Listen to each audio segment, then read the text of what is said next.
તો નજર કરીએ સુરેન્દ્રનગર ઉપર તો સુરેન્દ્રનગરના ચુડામાં કિસાન સંઘ દ્વારા આવેદનપત્ર આપવામાં આવ્યું જે સાંભેલાધાર વરસાદને કારણે અતિવૃષ્ટિનું નિર્માણ થયું હતું જ્યાં ખેડૂતોના ઊભા પાકમાં ભારે નુકસાનની ભીતિ ત્યારે તાત્કાલિક ધોરણે સર્વે કરવામાં આવે અને સહાય કરવામાં આવે તેવી ખેડૂતોએ માંગ કરી છે। ખેડૂતોને ખેતરમાં ઊભા પાકમાં પાણી ભરાઈ ગયા હતા જ્યાં કપાસ, તલ, બાજરી, જુવાર, સોયાબીનને નુકસાન થયું છે।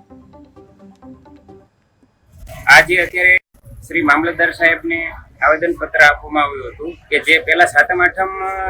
ઉપર પણ અતિવૃષ્ટિ થઈ હતી અને અત્યારે જે હમણાં 25 થી 28 તારીખ ઉપર હમણાં જે 4-5 દિવસ વરસાદ થયો તેમાં પણ ઘણું બધું ખેડૂતોને નુકસાન છે। તો હજી કોઈ ટીમ, ગ્રામ સેવક,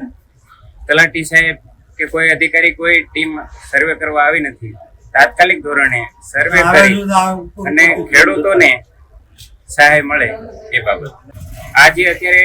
શ્રી મામલતદાર સાહેબને આવેદન પત્ર આપવામાં આવ્યું હતું કે જે પહેલા 7મ 8મ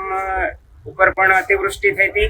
અને અત્યારે જે હમણાં 25 થી 28 તારીખ ઉપર હમણાં જે 4-5 દિવસ વરસાદ થયો